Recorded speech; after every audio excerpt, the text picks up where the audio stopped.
Wow, this is amazing.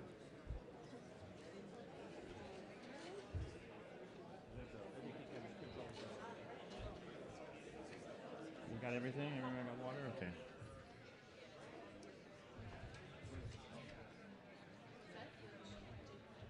Okay. No, okay. Welcome, everyone, to the last plenary of the day, but not the last event of the day. I want to remind everyone that you have, when this session ends, you'll have exactly 2 hours and 5 minutes to go and enjoy the town of Aspen. But come back. I will be waiting for you at Pepke to see Nick Nichols tonight, which will start at 8:30, and you really don't want to miss this, okay? So, again, I just want to introduce Alex Chadwick from from Burn. Is it a national? Burn and Energy Journal. Energy Journal. Thank you. Thank you.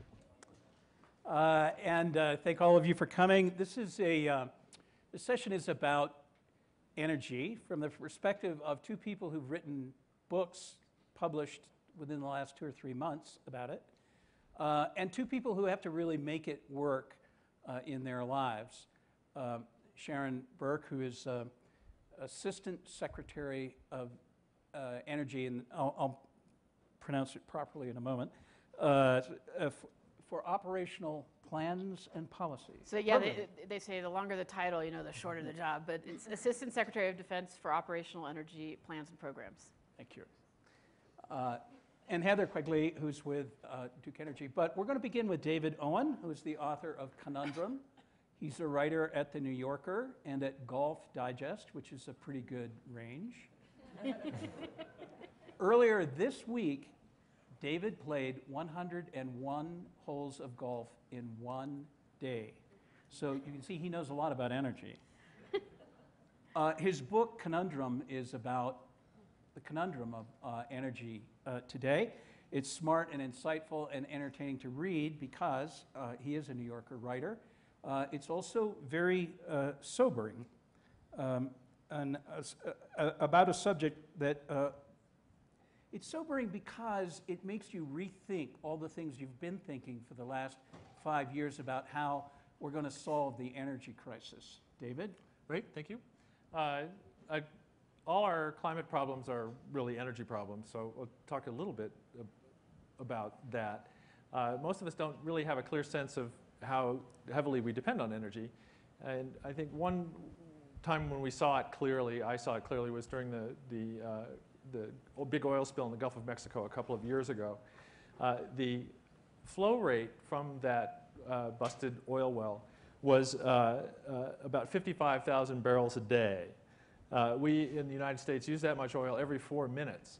The total volume from the spill over 87 days was close to 5 million gallons, 5 million barrels, which the world uses every hour and a half. The spill was so huge that people were given nightmares actually by images of it on TV. But the real crisis wasn't the oil that was going into the water, it was the oil that we use just exactly as we intend every day of the year. If the world's entire consumption of oil were gushing into the oceans at the rate that the BP oil, the busted oil well was, there would be 1,400 BP oil spills going on all the time, around the clock, every day of the year, forever. There was a headline in The Onion a couple of years ago that said, oil tanker arrives safely in port in major environmental disaster. The main U.S. strategy for dealing with this has been to focus on energy efficiency, on increasing the efficiency of our machines. And this is what Amory Lovins talks about when he talks about the lunch you're paid to eat.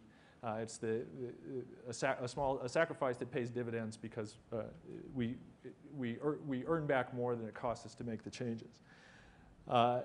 Energy efficiency has been called the fifth fuel for that very reason. And it's clearly true that we could all live very comfortably on very little more than we simply waste today. And yet harvesting the gains from efficiency as reductions in consumption is not easy, to say the least. If you look back over human history is a history of us getting better, constantly becoming more efficient, getting better at the things we do, and yet our energy consumption hasn't gone down in any sense per person, in any income category, or overall. A good way to see that is to think about air travel. A couple of years ago, I did what a number of people in this room have done, which is fly a very long way in order to give a talk about climate change to people who basically agreed with me to begin with. I flew to Australia. My share of the jet fuel burned on that flight was equal to the total energy consumption of the average human being in a year. And yet, when we fly like that, when we think about that problem, that huge amount of consumption, the amount of energy consumption by air travel, which is something like 2, 3, 4% of our total energy consumption. We talk about things like making airplanes more efficient, by using computers to redesign flight paths so that jets don't fly as inefficiently. We shorten the flight paths by making jets from lighter materials so that they'll become more efficient. And yet the problem with our planes is not that they're inefficient. The problem is that we have made flying so efficient that we think nothing about it, nothing about flying 10,000 miles for a week's vacation. In fact, today's jets, the jet I flew on was about 75% more fuel efficient than the jets of my childhood, the first jets in the early 1960s. The only way to reduce the energy we consume in air travel is to fly less, which is something that we're less interested in talking about. We know how to do it, we just don't like it, and I think that's the difficulty that we have to talk about. I guess that's it. Okay. That gets us started. Maggie Kurth-Baker is science editor at Boing Boing, one of the most widely read blog sites on the net. Her new book is Before the Lights Go Out, Conquering the Energy Crisis Before It Conquers Us. Never mind conquering it, Maggie, can we survive it? Well, that's an interesting question. What I wanted to talk about a little was to sort of add on to the problem David's talking about with scale, because scale is pretty much clearly the crisis, and I think it begins back with a little bit of history. The first electric facility in the entire world opened in New York City in 1882, and about 2 weeks later, the second centralized electric grid and the first hydroelectric power plant in the entire world opened in Appleton, Wisconsin. And I really like the history of this Appleton facility because it puts into stark relief some of the problems that we have with our infrastructure today. The Appleton facility was not built by people who knew what they were doing. These were people that bought Thomas Edison's technology, but they didn't pay for anyone to come out and tell them how to put it together. And more importantly, they tried to cut corners and make it a little bit cheaper by not buying some of the things that existed to make the system work better. So for instance, Thomas Edison had invented a voltmeter, which is a pretty important part of making sure that your electric grid functions. The people in Appleton didn't buy the voltmeter, and instead they had a guy who sat in a shack down by the river, and his job was to watch a light bulb all day long, and if the light bulb got too dim or too bright, they knew they had a problem with voltage on the system. This is really emblematic of the way a lot of the earliest electric grids were put together. They were put together by people who were not experts. They were put together with the optimization being on cheap and being on going up quickly. They were not put together to be the best system possible. Over time, all of these systems that were built completely separate from one another were sort of patched into a larger system that we have today that connects us from coast to coast. And this larger system was really optimized to work with coal and nuclear power and hydroelectric power. What you really need to understand about our electric infrastructure in the US right now is that it was not designed by anybody. Nobody ever sat down and thought about how we can build the best electric infrastructure possible. It evolved. It evolved in the hands of people who didn't necessarily know what they were doing, and it evolved to meet little problems along the way, but not necessarily to think about the big picture and to think about the future. So this is something that ends up mattering a whole lot because this flawed, imperfect infrastructure that we have lived off of for the last 50 years ends up affecting what we can and can't do about energy as we go forward. And that's a big deal. I like to say that energy is not our individual choices. Energy is not even the sources of energy that we're going after. Energy is systems. And it's not just electrical systems, it's all of the systems that come together in our lives. It's transportation, it's how our cities are built. It's every little tiny part. And to give you a really good example of this from transportation, You know, I live in Minneapolis. I can walk out my front door, I can get on the number 6 bus, and I can go anywhere in the city that I want to go. We have a great bicycle infrastructure, and so because of that, my husband and I can get by on just one car between the two of us. But if you go down to Kansas City, where most of my family is from, they don't have any of that. And so if I tell my family, you guys should drive less, you should live more like me, you should only have one car, I'm telling them to shoot themselves in the foot. Without that infrastructure, without that system in place to allow them to choose how they're going to use energy, they can't access the services they need, they can't get to their jobs, and they can't participate in their communities unless they use energy in a wasteful way. That's a really big problem. Our challenge is a systems level problem. It's not an individual problem. It's not about what you can do to save the earth. It's about these systems. And that's where that scale problem comes in. And that's where this whole issue becomes really, really complicated. Okay. Sharon Burke, Assistant Secretary of Defense for Operational Energy Plans and Programs, and the first person ever to hold that position. It was created about 2 years ago in the Obama administration. You've worked at the State Department, you've worked at the Department of Defense in many other capacities, you've been at think tanks. Tell us what you do now. What is it that the Assistant Secretary of Defense for Energy does? Okay, I'm glad to, and it's a good compliment because these are really interesting views, and they've both written wonderful books about the scale and the scope, and I represent a user, a major user of especially of petroleum, and one that is looking at how to change the way we use energy.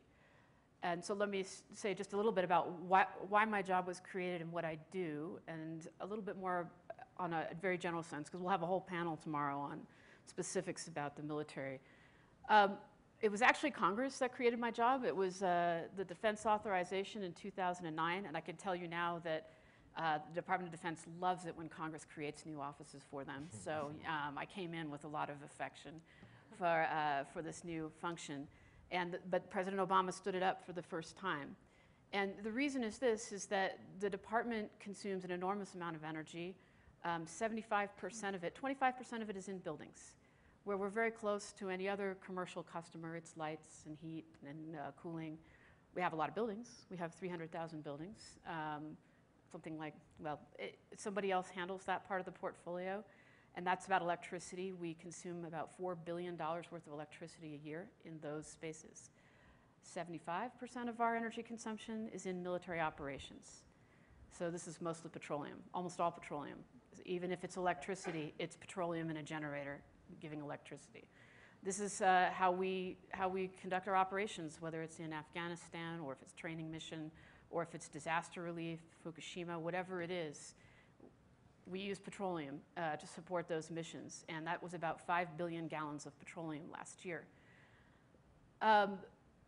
Congress saw a problem here for a couple of reasons, and the real demand signal, I think, is really important to understand, came from deployed forces.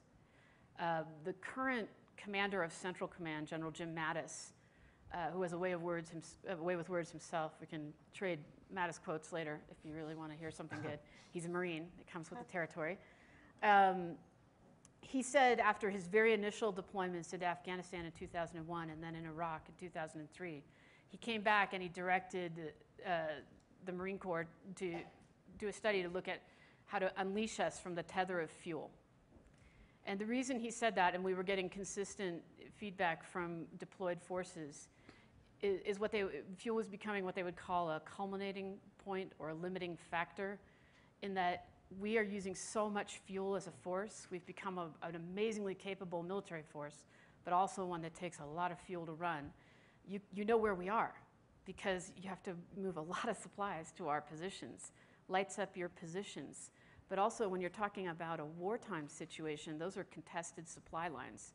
So people take a shot at your supply lines.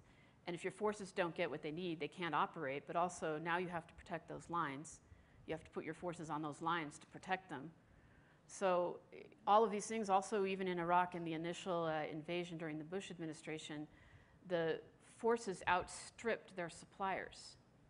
And General Mattis has told stories about they had to strap fuel bladders on the sides of their vehicles because the suppliers couldn't keep up with them.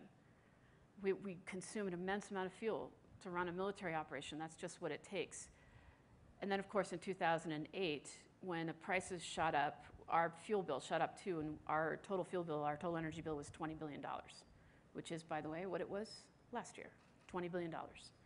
That's a lot of money.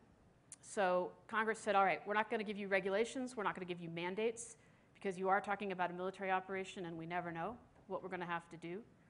If we'd had mandates and regulations and limitations, we might not have been able to help the Japanese. But you have to take care of it yourself, so create an office, set it up. And I have a number of statutory mandates that I have to do. I've published a strategy for the department on how we're going to change the way we use energy and how we're going to change the energy we use. Also an implementation plan that sets some targets. And the point here is, that gets to this, is why, how's the department looking at this? This is not because we want to save money, although we do, increasingly so these days. And it's not because we want to benefit the civilian economy, although we do. And we take a lot of trouble to make sure that appropriate technologies that can cross over. The reason we're doing this is because it makes us a more effective military force for that whole range of things we have to be able to do. We need to get that supply line lighter. We're not, knock on wood, we're not fighting at home. We're not conducting humanitarian and disaster relief at home. Sometimes we are. It takes a lot of fuel. We got to get that supply line down lower. When you're talking about positions in Afghanistan that are out on the very edge of a battlefield, where you may be talking about 80 people in a difficult circumstance, where it's really hard to get them fuel, when we've been giving them solar panels or hybrid systems that use a battery generator solar panel with a little microgrid, that's giving them a military capability that makes it possible for them to do their jobs, puts fewer people at risk. So we're talking about more capability, lower risk, lower cost. This has a tangible benefit for what we have to do, for what our jobs are. So it's not so much that we want to be efficient, because efficiency is good, although it is. In our world, we're solving for a problem. And that has a lot of power. DoD has a long history of being a very powerful innovation pull. When we are harnessing innovation, both of technological means and of non-technological means, to a military problem. So we can talk more about that, but we've been using energy that way and looking at how changing our energy use is going to give us a better force. And the other thing that we can talk about more that I think would be very interesting is the time scale that we deal with. And we have 3 time scales. When you're talking about that guy in Afghanistan or that woman in Afghanistan who's out on the edge, their time scale's right here. It's extremely immediate. And we have to be thinking in terms of what can I deploy to that person that's going to work now and work well all the time. But then our next time scale is our budget cycle, which is 5 years, Future Year Defense Program. We have to plan out a 5-year budget cycle. And so, by the way, if my number one reason for doing something is to save money, it's got to save it within that 5 years, or it's hard to get someone to say yes. If it's capability gain, that's another story. And that's our long-term time scale, right? We also plan in 10, 20, 30, and sometimes even 40-year increments. We have to, because if most of the technologies that our forces are using today were planned and were initiated decades ago. The tanker aircraft we fly that resupply other aircraft, those are 50 years old. When I first started this job, I went on a nuclear carrier, and it was just celebrating its 50th birthday.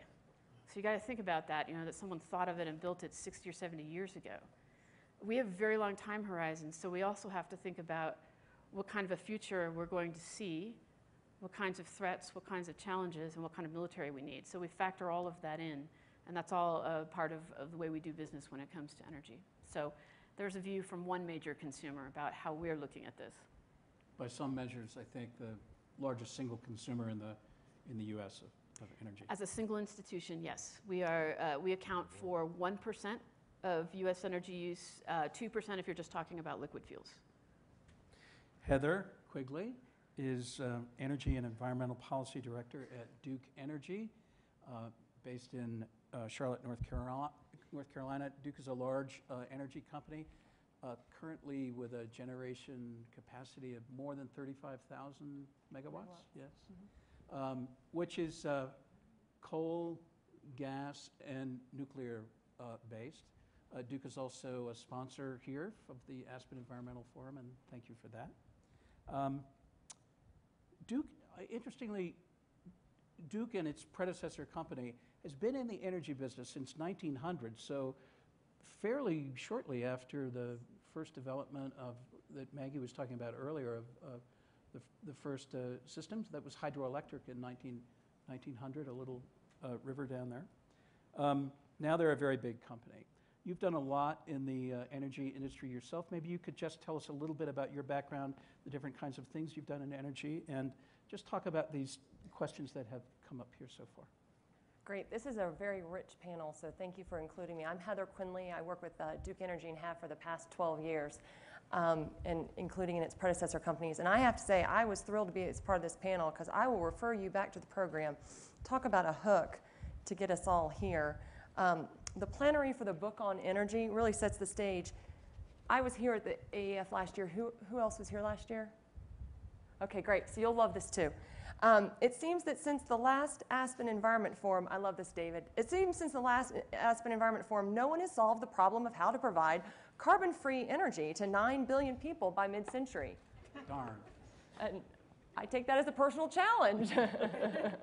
I think that's absolutely true, and we haven't solved world peace. But I think hopefully there's several of us on this panel that are making progress towards that end. I just wanted to add on to one thing Alex said, just a very small commercial on who Duke Energy is.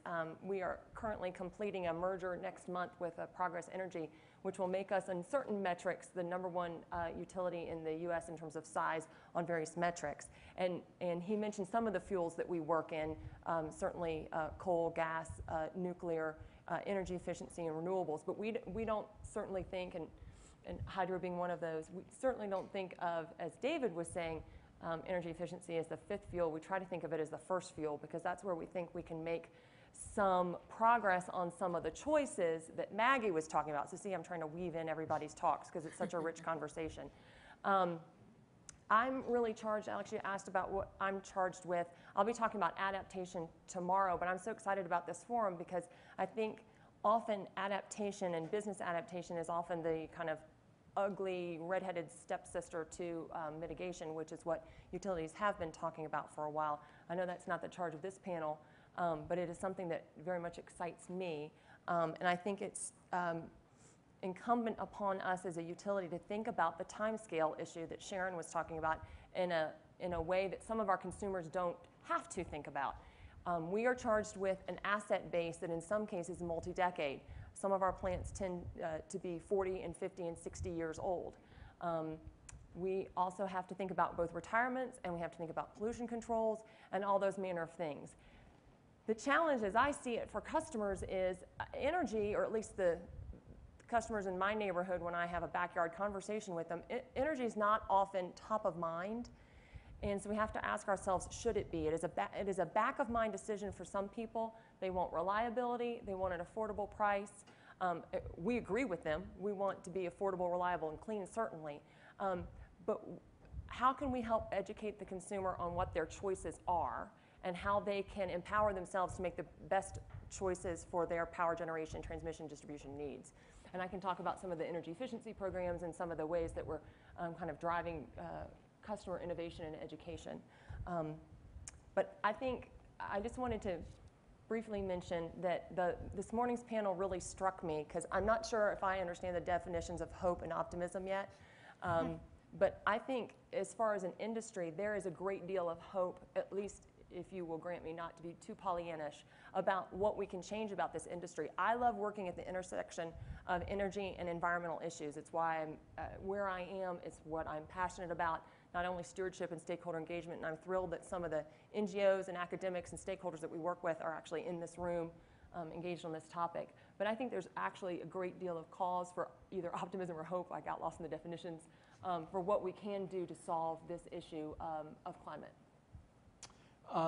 When we spoke earlier today, for a little while you were all engaged, and indeed these books are about, and your lives in some ways are about personal behavior, even an idea of personal virtue as regards the use of energy and how I conduct myself in this world of shortages and looming carbon emissions. Does personal behavior matter? How does it matter? So I actually did end up doing a lot of research on this for my book because this was something that I didn't know the answer to going in. And I really wanted personal behavior to matter because you want to have that empowering, well, there's something I can actually go out and do about this. You want to have that answer for people because they always want to know. Unfortunately, I came away with the impression from the research that it doesn't actually matter, except in so much as your personal behavior can influence a larger scale. And what I mean by that is, like, if I make personal choices about turning down my own thermostat, that's such a drop in the bucket, it doesn't even matter at all. It may do a good job for me, how I feel about myself. It may be a nice way for me to express my values, but it doesn't actually solve the problem. If, though, you can get some of those personal choices to be something that other people are aware of, that you're making this choice, and your choice impacts their choice, and all of your choices together start impacting the higher level, local, city, regional, state, national policies about how we set up these systems, then your individual choices can matter. But you need some kind of infrastructure set up to allow that knowledge to sort of flow through everything. And there's some effort that's been made on this. I'm sure you guys have seen like some of the stuff like O-Power, where you know what your neighbor's energy use is and you can kind of compare. But there hasn't been a lot of good effort to really find ways to connect people's choices into something that creates system level change. Yeah, so I partially agree, and I partially want to add on some more. I think there is a strong, in this century, there is going to be a strong ability in the U.S. to make choices about competitive supply. There certainly is in Ohio, where I live. There's generation supply. There might be in states where you live. We'll still serve you as a regulated customer on the T&D transmission distribution side. You will have a supply choice, a generation choice. That's just one example of customer choice. I agree that sometimes those feel like drop in the bucket decisions. And if we lived in a luxurious world of pre-2010, pre-summer 2010, where it looked like we were going to have a price on carbon, you could say, well, there will be a federal policy that will address this. And so all of those individual choices will combine into market forces, and we can use market mechanisms to reduce emissions globally. But we're not in that luxurious world. And so I think it is incumbent upon us to look for all the other solutions. And I think it will be a combination of technology and policy solutions that will drive us to the end game. But we have a combination of energy efficiency programs. And I just wanted to mention one, because you touched on transparency there, and that is key. And how do customers analyze their bill and see what is driving their consumption? And I just wanted to mention at the commercial building level, there's an interesting program we're doing in Charlotte, which is our headquarters city in Charlotte, North Carolina, looking at driving that transparency through the use of kiosks in a commercial building. We've got dozens of partners. In the kiosks in the lobby, where you can actually track your energy usage and learn more about energy savings tips and all those kinds of things, so that employees of those massive towers are starting to be engaged on this energy efficiency conversation and thinking about the building systematically and systemically. Sharon, it doesn't matter if I turn down the heat in my house, but what if you could turn it down in the Pentagon? The world's largest office building still, I think. Yeah.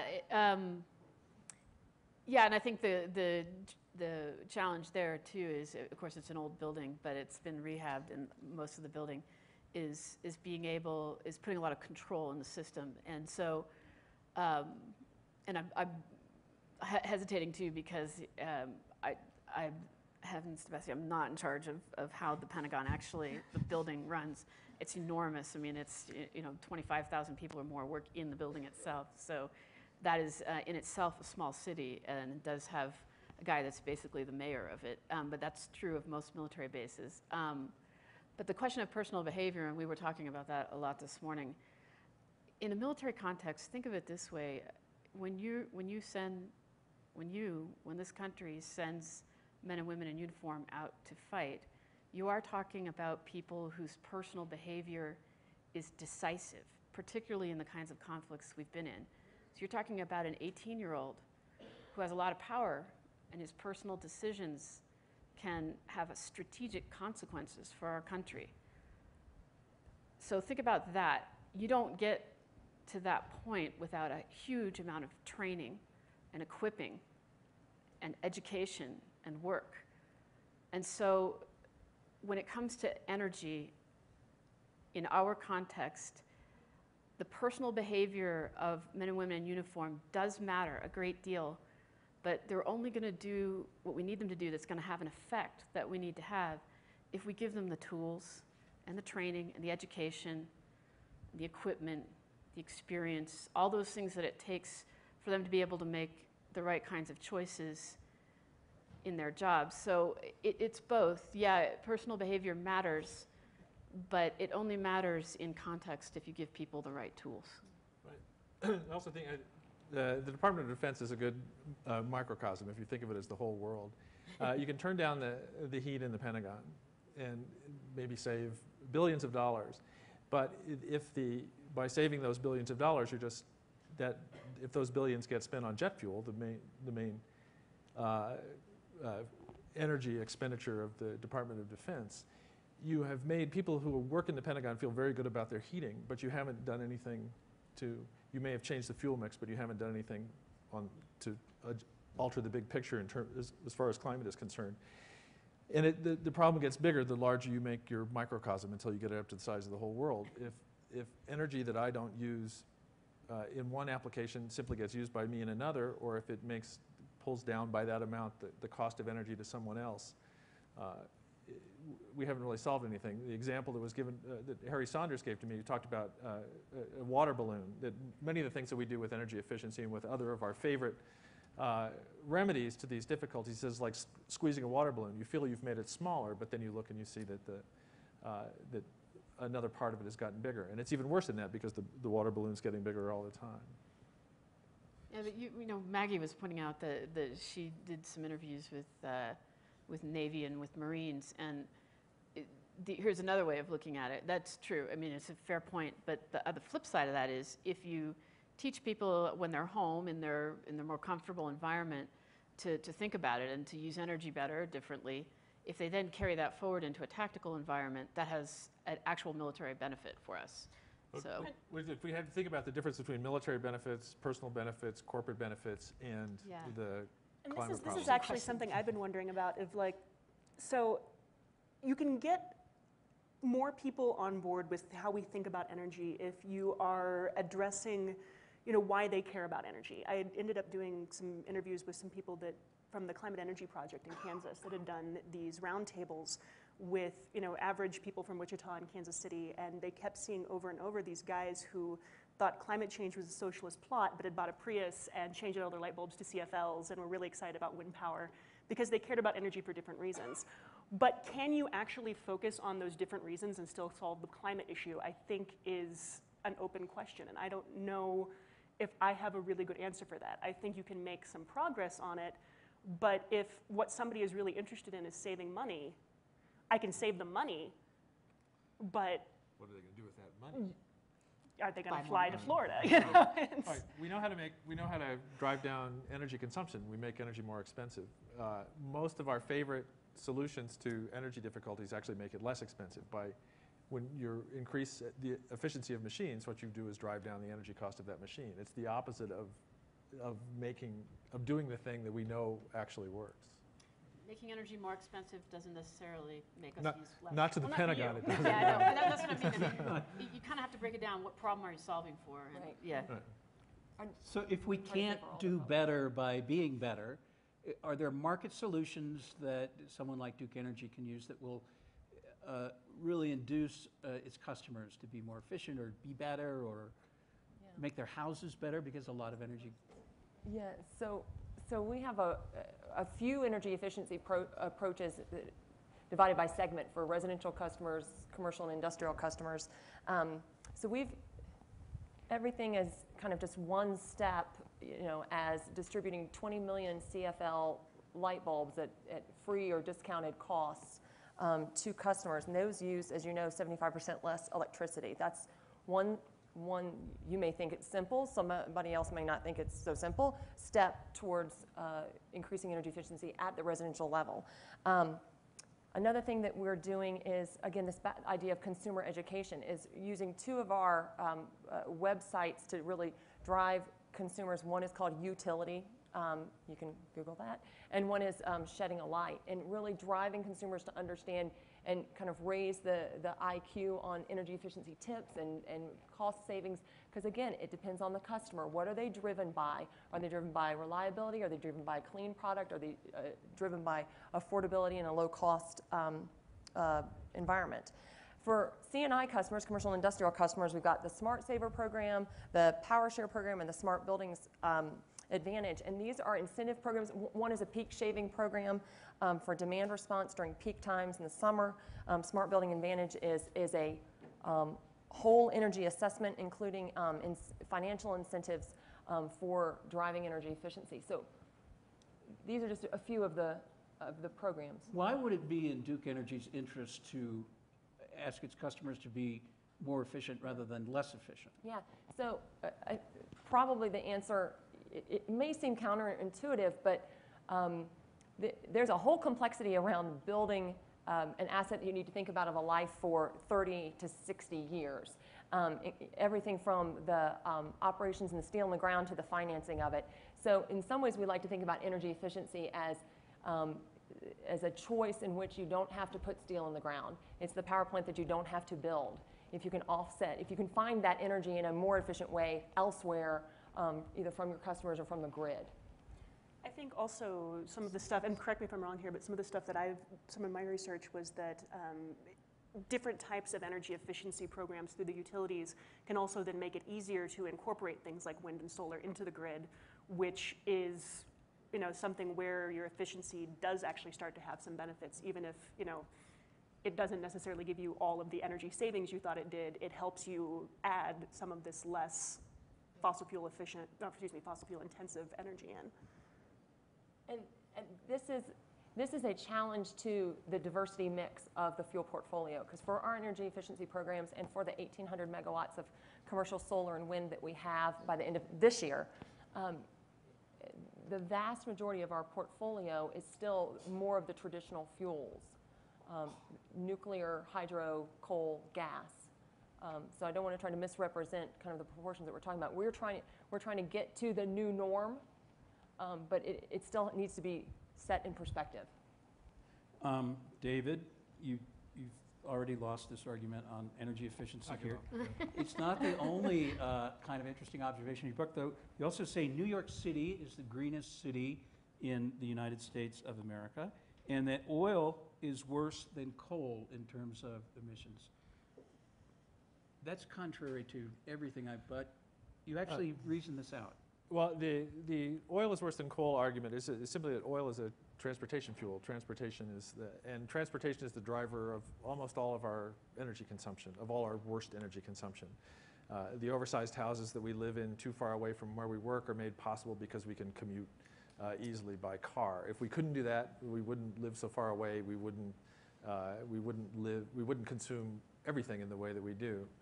The argument about New York City is simply the argument that the way to constrain energy consumption by people is to move people and their destinations closer together. The reason that people live in dense cities, they live in very small spaces. They are not as reliant on cars. They're more likely to use walking as a primary mode of transportation. In fact, New York City residents, in fact, are the lowest per capita energy users in the United States in every category. If New York City were granted statehood on its own, it would be the 11th largest state, and it would be the lowest. Have the lowest per capita energy use of all the states. Density is critical also because it is an infrastructural, it's a system approach to these issues, and without it, all the things that we like to think about as solutions don't work. Public transportation doesn't work without density. Greater Phoenix will never have a public transportation system that makes any sense because everything is too far apart. Kansas City, where I also grew up, will never have a public transportation system that makes any sense. Kansas City has grown like pouring water on the kitchen floor. It will continue to expand outward until it hits the Gulf of Mexico in the south and Lake Michigan in the north. There is nothing in its way. Someday we will all be Kansas Cityans. Someday we all will be. Denver will become, and Kansas City will merge. They're spreading across the plains. Kansas City, I think the Sierra Club determined that it has the most highway miles per capita of any place in the United States. By contrast, residents of Manhattan, 77% of Manhattan households don't own even one car. In South Dakota, there's something like 17% of households that own 5 or more. So it's a density issue. And the great thing about density, the environmental benefits are infrastructural. They apply to everybody, even if they think that climate change is a left-wing crock, they still don't own a car because it still makes no sense to try to drive inside New York City. So that's the density argument. These are kind of civilian applications. Is there anything in there that would help you plan Pentagon? I also want to say, I don't really capitulate on the efficiency. Although, on the efficiency argument, what Heather was saying, there's certainly a military analogy, which is, any steel you don't put in the ground is an investment, that you don't have to make. For us, fuel that we don't have to move is people we're not putting at risk on a battlefield, right? Because they're going to have to move that fuel right now through a contested space. So efficiency has a real military benefits. But I realize this is not contradicting what you said at all, because you're talking at a societal level, and we're talking about a specific. For all of us in every way. It's what enabled us to come here without a thought. It's huge benefits. There's everything in our life. But the issue is whether simply by focusing on making energy seem cheaper to ourselves, we can make this climate problem go away. One, I think also efficiency can have climate benefits, but only if you're pairing it with like what you talked about, like making the fossil fuels more expensive. I mean, when I was talking to people like Harry Saunders and researchers at the University of Strathclyde, what they were telling me is that this is one of the reasons you basically need a price on carbon, because you need to have that signal so that when people are saving energy and saving money, they're not turning around and spending it on fossil fuels. Using the energy is not necessarily the problem, it's using the fossil fuels that's the problem. And energy probably in all forms, our consumption, we use a lot of it. And David Owen here, I don't know if he's here right now, but he introduced me last year to an environmental economist named Herman Daly, who talks about the frugality first, then efficiency. By frugality means using less. That if you in some way constrain energy consumption, if you reduce the supply, if you increase the price to the point, then adding efficiency can enable you to live with something like the same comforts that you had before, but at a smaller scale. But if you focus efficiency first, it doesn't work, because your target always is receding from you. You can't change the scale. You have to constrain consumption first. You could see this in water in New York City in the 1970s. New York City didn't meter water. It was like the Pentagon in its buildings with electricity. New York City didn't meter water use at that time, so people used as much as they wanted to. When New York City mandated more efficient fixtures, like low flush toilets and things like that, water consumption went down, and it stayed down because nothing had been constraining consumption. People didn't go to the bathroom more just because their toilets were more efficient. But but energy doesn't work like water, because we tend to use what we can afford. So simply making it seem less expensive to ourselves will not cause our consumption to fall. I think, again, you're talking at a societal level, and again, it depends on what problem you're solving for. So in the case of the United States military, our consumption has been going up and up and up. We've been building platforms, what we would call platform, which just means big movers, ships, planes, vehicles that require more and more fuel. And so one of the questions for us, as a society, that's true too. How do you change societal patterns? Well, that's not easy, right? But for the Department of Defense, it's a planned organization that starts with strategy development and even wargaming so that we understand what we think the challenge is going to be in the future. So we do that kind of thinking and planning and strategic challenging that includes a lot of scenarios these days because no one's exactly sure what the future challenges are going to be. So we do a lot of scenarios for our developments. So we get that very early stage planning, and then you go into a phase where you go into a requirements process. Well, if that's the world you expect to see, what do you need in order to be able to respond to it? And then you go into an acquisition process and you begin building these things. It takes a long time to build some of these things. And then you use them, right? You train people up, you make sure you have the right people. So what we're doing now in my office as a department is we are getting into that full chain to the whole pattern of how the Department of Defense is structured. What is our force structure? We also call it force posture. Where are we? Where are we going to be? And we're bringing energy considerations in from those very early strategy discussions. We're having them play the threat to the energy supplies in their scenarios so that energy is not a free good.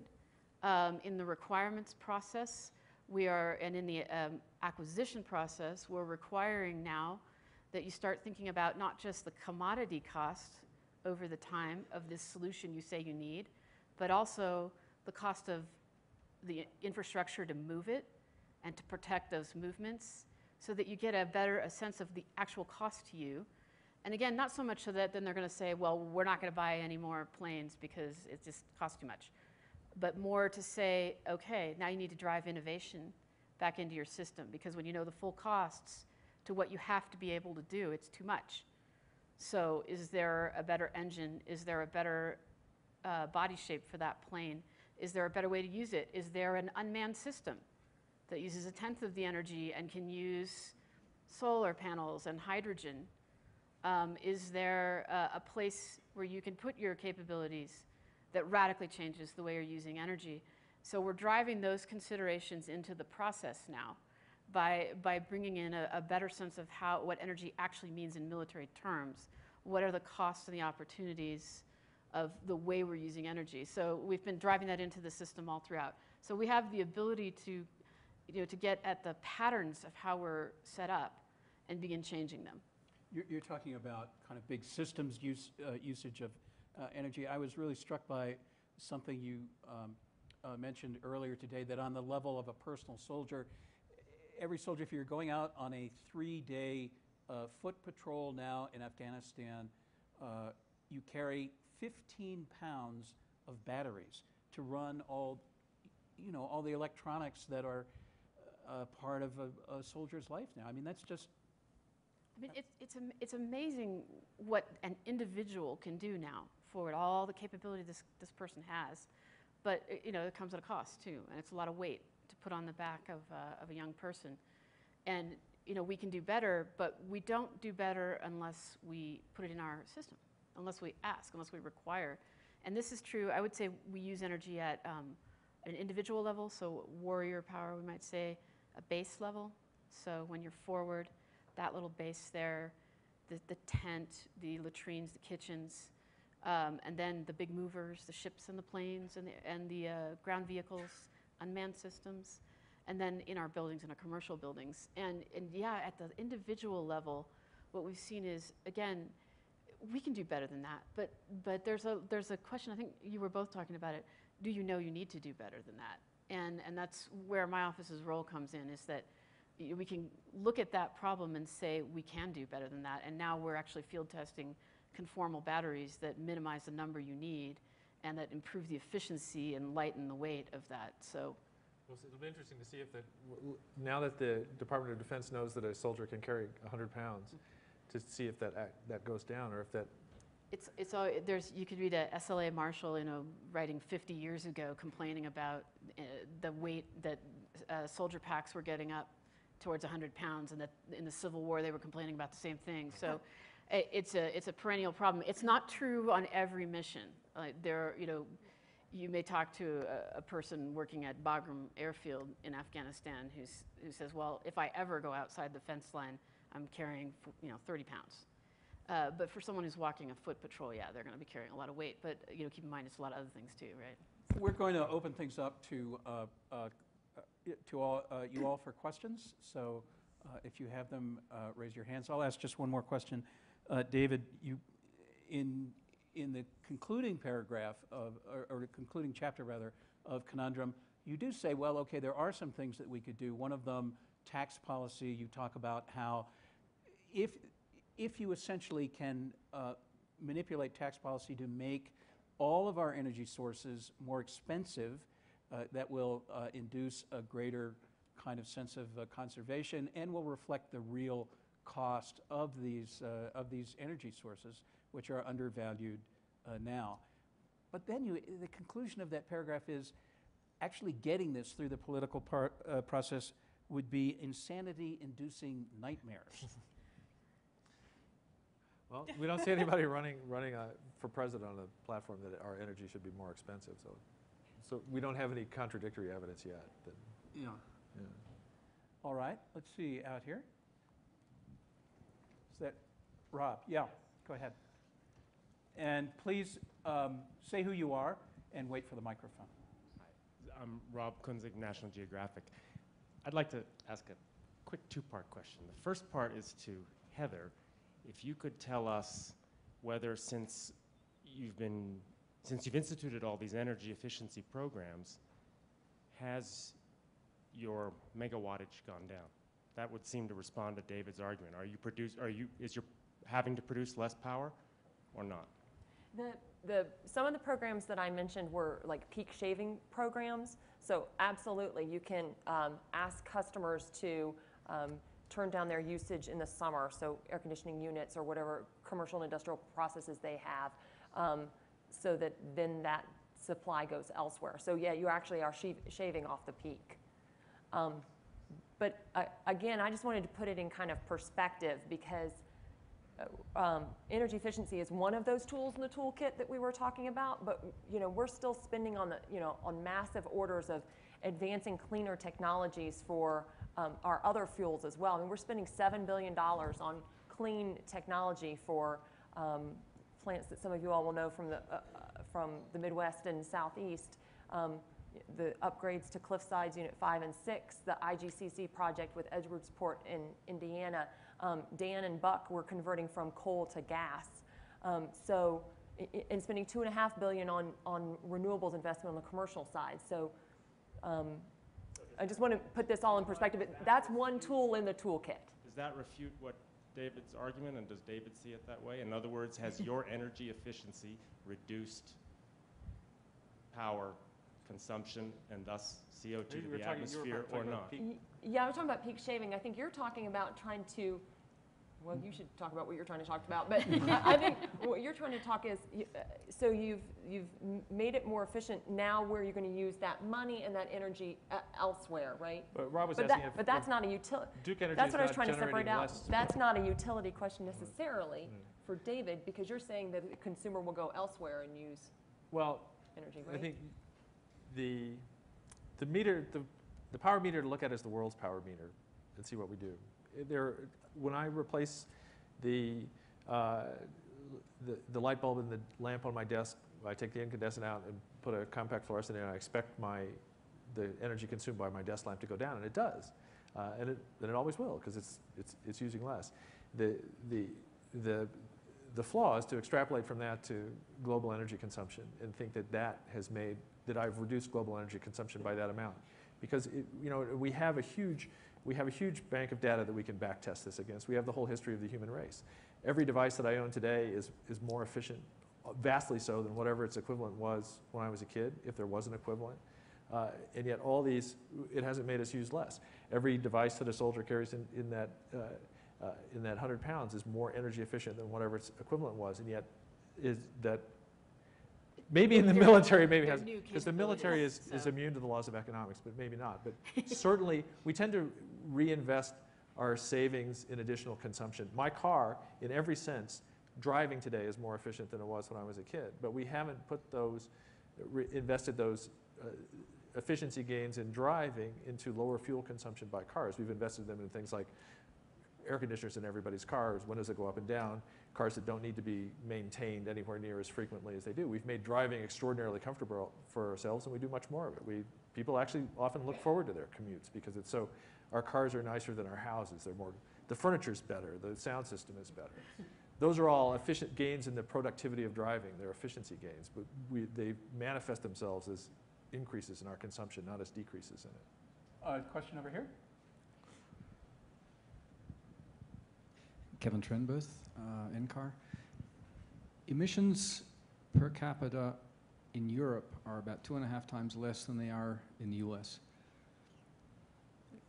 It just so happens that gasoline is about 2.5 times more expensive, electricity is more expensive. There's a tax, effectively, a carbon tax, effectively, in many European countries of sorts. Now, they're also a bit more compact, but I wonder what lessons do you think can be garnered from other countries? I think that with the European example, this is really about that systems thing. You know, it's about how these cities are set up. It's about the density that they're set up with. It's about the way that they're not, you know, we were talking earlier at breakfast about how our American zoning laws are really set up about cars and about how much parking you can fit into a square mile. And that's not necessarily how Paris is set up. And you can see the difference in density. And you have those systems that are not necessarily thinking about energy use necessarily. I mean, you know, Paris isn't dense because people wanted to use less energy, but the effect of the way those systems developed means that you can just go about your daily life and not have to sit there and become an energy expert and have to think about every single choice you make and still just use less and not have it necessarily rebound as much. And I think it's really just a good example of that systems level issue and how we have to put that into play more in how we think about our towns and our states. I think cost does matter. It's huge. The difficulty is how do we make energy more expensive for people like us who use way too much and to a grotesque extent, without making it prohibitively expensive for people in the world who don't use enough. For people now who have no attachment to any energy grid, who should be using fossil fuel that they're not, because they're having to do things that are more to replace that are much more destructive. How do we extend the extraordinary benefits of energy consumption to people who don't enjoy them? There's not a single, you can't impose a tax on energy worldwide, and yet it's a worldwide problem that has to be dealt with on that kind of scale. You, sir? Ralph Wanger, Aspen. What you've been discussing for the last hour has mainly been whether Jevons paradox exists, and it does. If anybody, are you familiar with that Absolutely. theory? Yeah. Yes.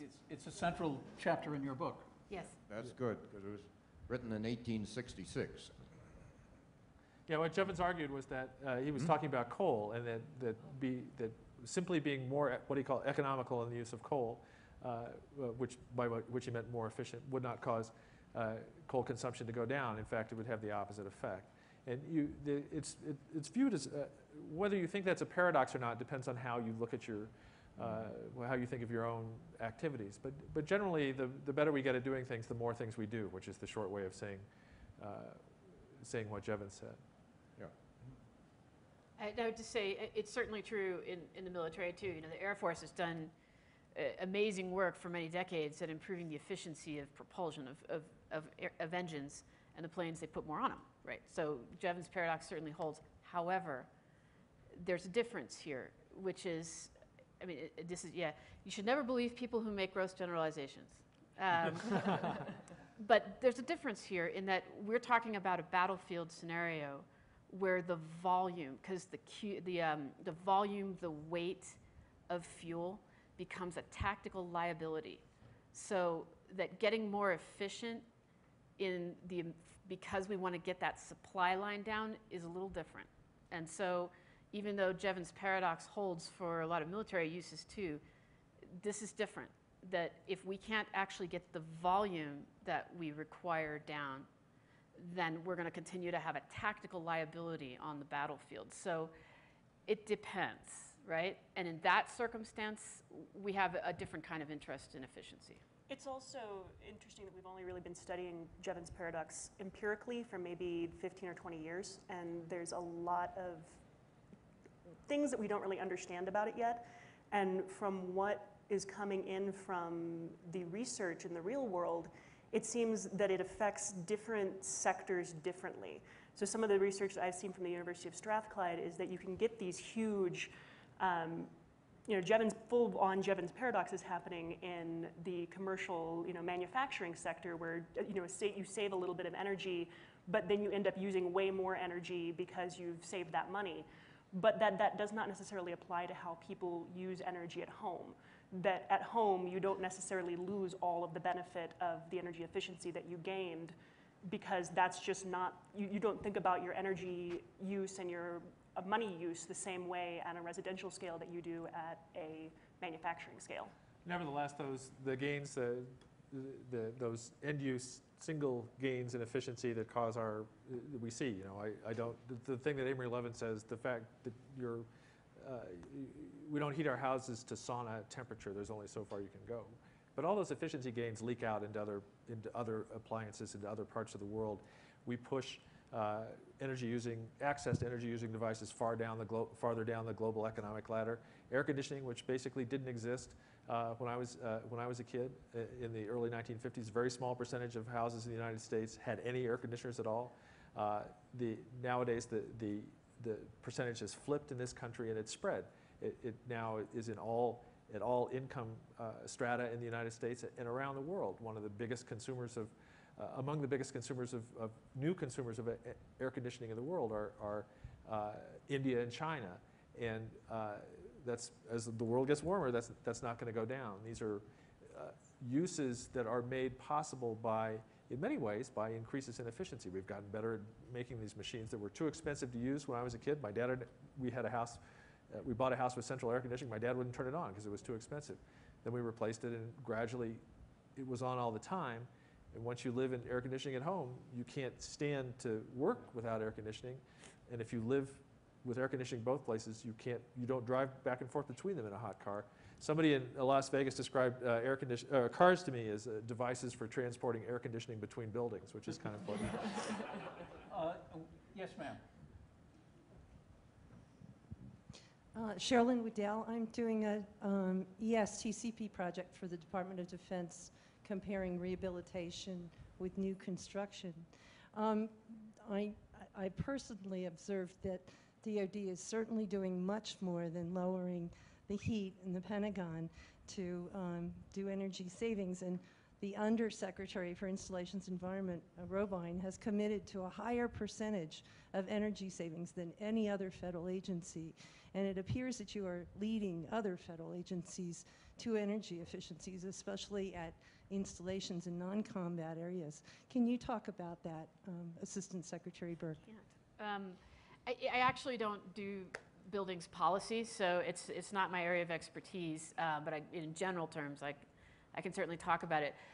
The Department of Defense is responsible for upwards of 80% of all consumption in the federal government. So we have to be leading, because if we're not, then the federal government's not improving. And the president's made it very clear that the federal government has to lead the way.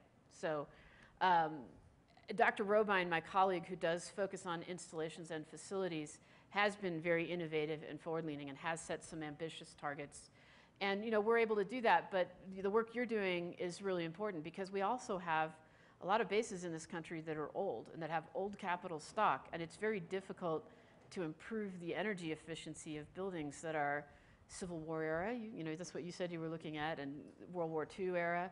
It's hard to do. So it is a challenge for us, but we're able to manage these facilities differently, to apply technology to it. It's interesting.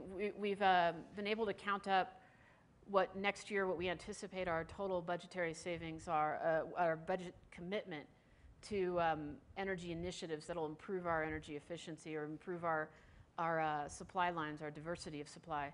And it's about $2.5 billion next year that we will spend on these initiatives. About 90% of them are to improve energy performance and efficiency.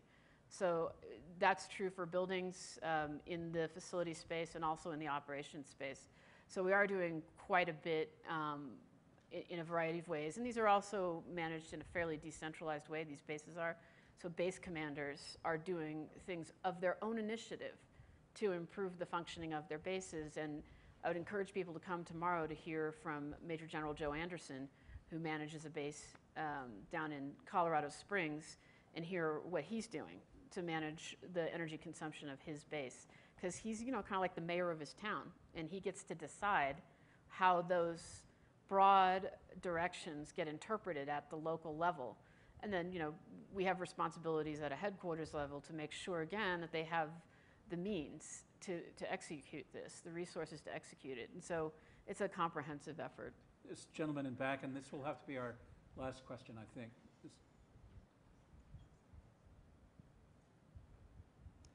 Daniel Lossie from Omaha, Nebraska.